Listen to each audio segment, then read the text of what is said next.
My girlfriend was diagnosed with schizophrenia. I'm starting to think her hallucinations were real. When my girlfriend told me she sees sleep paralysis demons every night, I thought she was just hallucinating. But the truth was much more terrifying than I could have ever imagined. After visiting the doctor, she was diagnosed with schizophrenia. I told her we could sleep together, just so she'd be less scared. I'm kind of ashamed to admit it, but I thought I might finally score with her if I convinced her that she didn't have to sleep alone. I just never could have guessed that this would lead to the most horrifying mistake of my life. It was initially pretty innocent, and it actually felt really nice just to cuddle. It was the first time I'd ever been in a woman's bed before, so of course I only had one thing on my mind. But I didn't want to make it obvious, so I acted as polite as possible.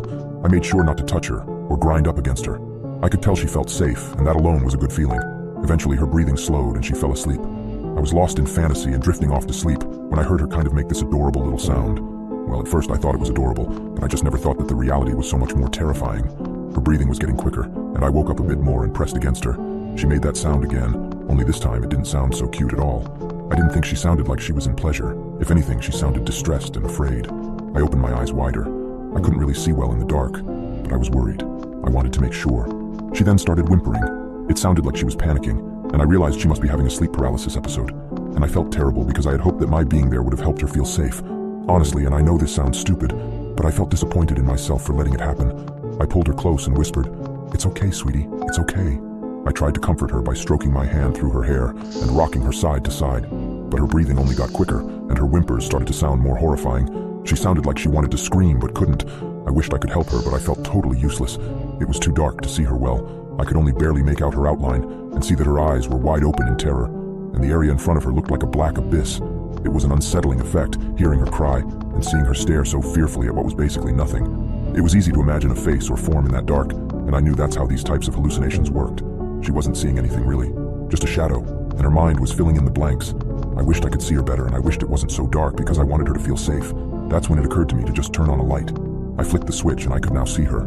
I turned away from her to click the bedside light, and she let out this low, drawn-out, pitiful moan, like she was begging me not to turn away from her. I said, "I'm not going to leave you, baby. I'm right here. I'm right here. You're okay. I'm not going anywhere. I'm just going to flick the lights on." I flicked the switch, and the light flared. My heart stopped. The shadowy spot that had been in front of her wasn't empty at all. It was horrible. There was a horrifying, evil-looking demon staring at her. It was squatting right on the bed next to her, its face a mere couple inches from hers. Its eyes were wide and menacing. I effing screamed. I screamed like a little baby, and the thing turned its terrible gaze towards me. Its eyes were like deep pools of hate. I knew it wanted to hurt me. It was like all the good feelings I'd ever felt were plunged into ice water, like my soul had shriveled up and retreated into the deep pit of my mind. I felt absolutely broken. I had this inarticulate revulsion. I didn't want to be anywhere near that evil-looking thing. I didn't want to be anywhere near my girlfriend. I was worried that she'd pass this to me like some contagion. The demon made awful images flash through my mind. I thought she had brought me here deliberately, to manipulate me, to infect me with this haunting. I wanted to hurt her for it. I thought about slitting her throat and plucking out her eyes, and then I started to sob. I love my girlfriend and would never hurt her, but somehow the presence of this demonic entity made me hate her, but only temporarily. But still, it made me want to hurt her, to kill her. It made me insane. The woman I wanted to protect, the woman I wanted to love and make safe, turned into some kind of ravening blood fantasy by the paralysis demon. I couldn't stop crying. She was crying too, but I barely noticed. In fact, I recoiled away from her and raked my face with my fingers in a desperate gesture, like I was pleading with my own broken psyche to come back to reality. I don't know how long we stayed that way, me trembling with fear, her utterly still as a stone, still as the grave. That was until finally she moved a hand. It was a jerky motion, but the second she moved, the creature fled.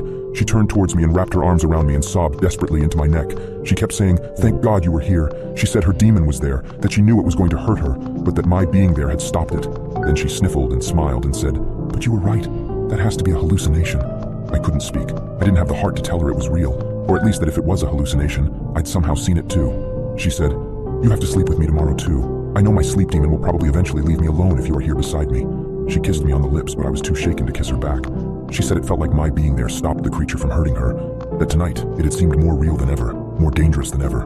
She said she had had an overwhelming fear that the creature would slit her throat and pluck out her eyes, and she knew a hallucination couldn't do that, but somehow she also really felt like my being there saved her life. But that image was still burned into my mind, the homage of me hurting her, in the exact same way she had thought the demon would. She wants me to sleep with her as often as possible, but how can I? She says I'll help her feel safe, and maybe she's right. Maybe my being there did stop the demon, but how can I sleep with her again? I don't think I can bear to see her sleep paralysis demon once more. I may go insane. I don't know if I can resist it. If it tries to tell me to hurt her, to kill her, do I protect her from myself? Do I abandon her to face this night terror all on her own? Or do I try to help? I don't know what to do, and I'm terrified.